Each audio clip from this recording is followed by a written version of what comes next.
হঠাৎ করে দেখলে যে কেউ মনে করতেই পারে এটি ময়লার ভাগাড়।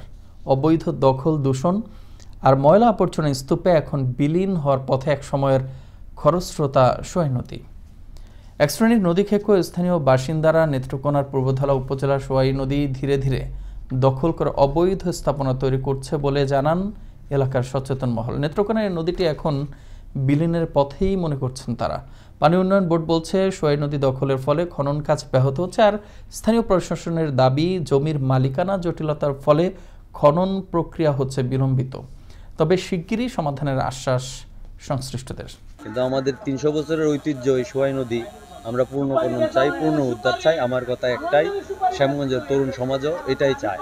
নদীটা পূর্ণ খনন হচ্ছে না, এটা কিভাবে হওয়া যায়? এই যে শেখ হাসিনার দৃষ্টি আকর্ষণ দাবি করে, কেউ আর দাবি করতে বিয়ার দাবি করে, এগুলো আসলে ঠিক না।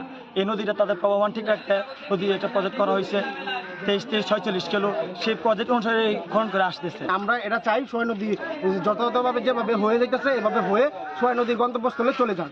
আমাদের দাবি এটাই, আমাদের শ্যামগঞ্জ তরুণ সমাজের দাবি এটাই।